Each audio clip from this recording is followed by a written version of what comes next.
Dans cette vidéo, je poursuis mon tour génétique et linguistique de l'Europe en parlant des peuples germaniques, notamment en Allemagne et en Scandinavie. Comme la calotte polaire s'étendait jusqu'à Berlin il y a 20 000 ans, il ne reste pratiquement aucun héritage génétique des populations qui habitaient là avant le paroxysme glaciaire. Ce sont des populations originaires des Balkans qui forment le substrat le plus ancien qui subsiste aujourd'hui et qui remonte à 16 000 ans. Comme dans le reste de l'Europe, elles portent l'aplogroupe I sur le chromosome Y.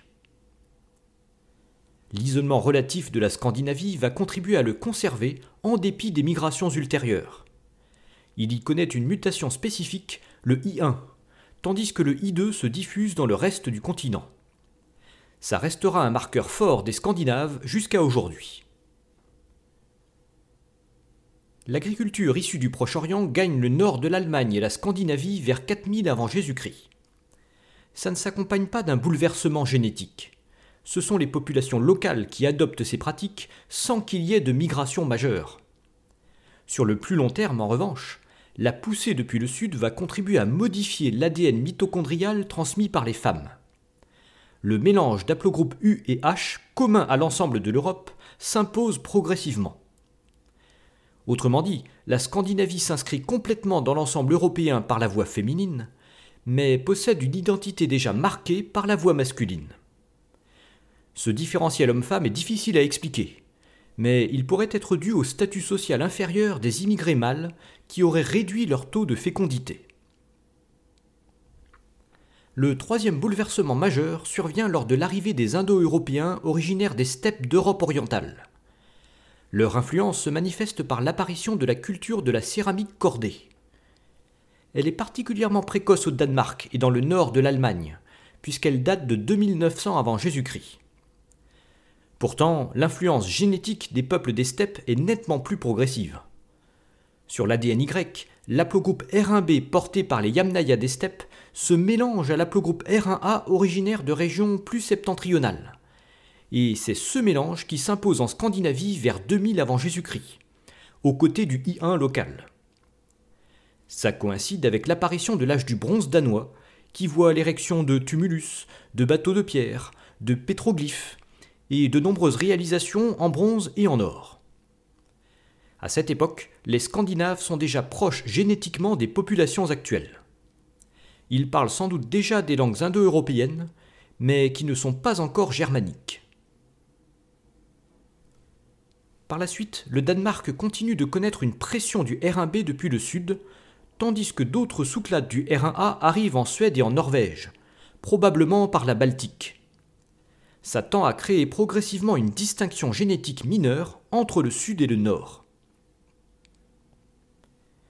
Vers 600 avant Jésus-Christ, le nord de l'Allemagne voit le développement de la culture de Jastorf. C'est là qu'on place traditionnellement l'apparition des premières langues germaniques. Elles auraient ensuite gagné le reste de la Scandinavie, où l'âge du bronze s'éteint en parallèle au profit de l'âge du fer. La culture de Jastorf est fortement influencée par celle des Celtes, qui portent principalement l'aplogroupe R1b sur l'ADN Y. Plus à l'est se trouve le domaine des Baltoslaves, qui portent surtout l'aplogroupe R1a. On voit que les Germains correspondent à une charnière génétique entre ces deux ensembles, tout en portant leur haplogroupe I1 très spécifique.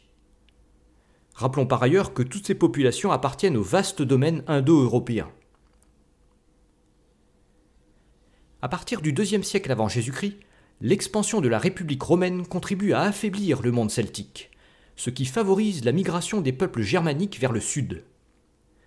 Les Romains doivent alors faire face à de premières attaques massives, comme celles des Cimbres et des Teutons, ce qui les oblige à perfectionner leur système militaire.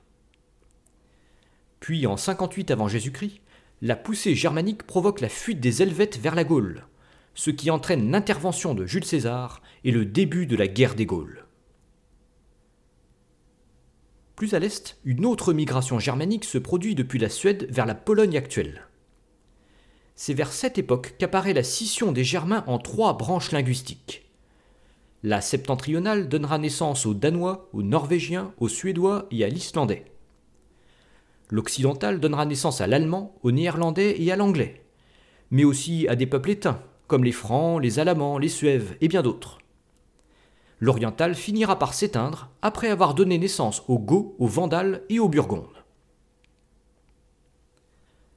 Le IIe siècle de notre ère voit se poursuivre la poussée germanique orientale jusqu'au Danube. Les confrontations contre l'Empire romain reprennent en 166 et finiront par accélérer sa décomposition. Le domaine germanique connaît alors un premier apogée territorial puisqu'il s'étend jusque dans l'actuelle Ukraine. Ce sont les Huns qui vont remettre en cause ce nouvel équilibre. Leur arrivée à la fin du IVe siècle provoque une fuite massive des Germains en direction de l'Empire romain, où ils finiront par édifier une multitude de royaumes germaniques. Ils y restent toutefois très minoritaires, sauf en Angleterre. À la fin du Ve siècle, toute la partie orientale du monde germanique se retrouve largement dépeuplée, ce qui profite aux Slaves qui viennent combler le vide. L'ère germanique se retrouve à la fois très réduite et décalée vers l'ouest. Le début du Haut Moyen-Âge voit le renforcement de la culture romano-germanique en Europe occidentale, notamment sous les Mérovingiens et les Carolingiens.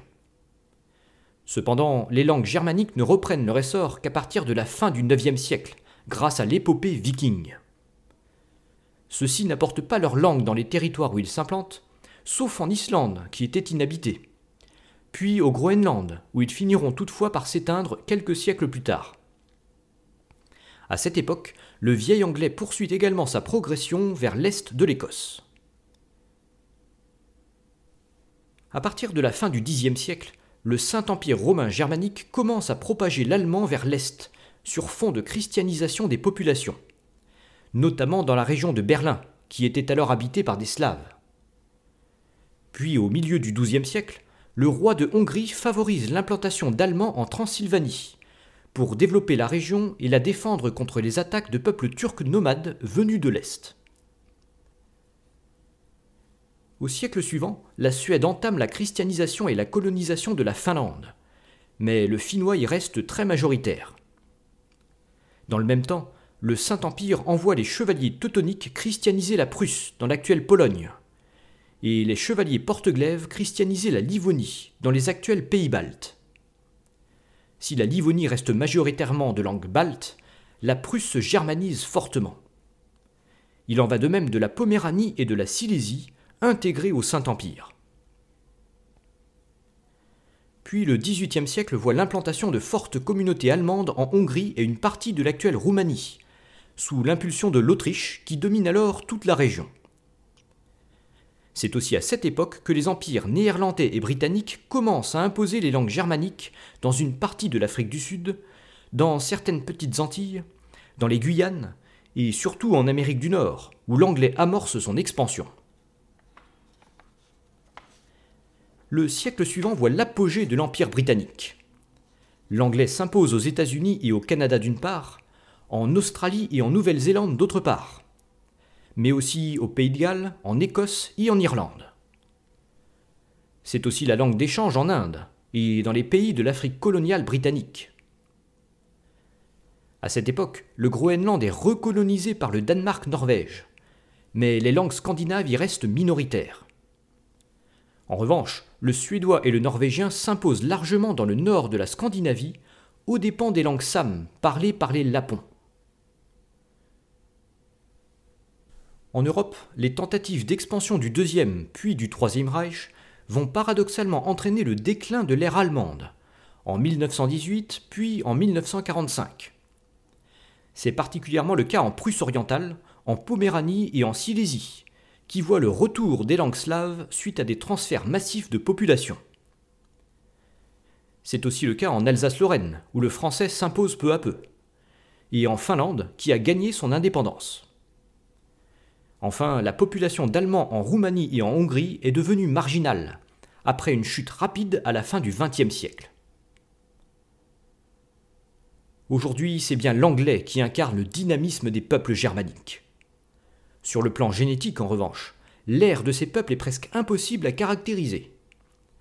D'abord parce que les populations actuelles d'Amérique du Nord et d'Océanie sont nées d'un mélange d'immigrés, originaires de pays très divers. Ensuite parce que les Anglais eux-mêmes sont issus d'un mélange entre les Germains venus de l'Est et les Celtes qui habitaient sur place au début du 5e siècle. Le concept est encore plus flou lorsqu'on s'intéresse à l'identité génétique des Allemands. Lorsque les Germains ont commencé à migrer vers le sud, dans les derniers siècles avant notre ère, ils ont apporté leur langue sans qu'il y ait de bouleversement génétique. Autrement dit, la plupart des Allemands ne sont pas les descendants des proto-germaniques.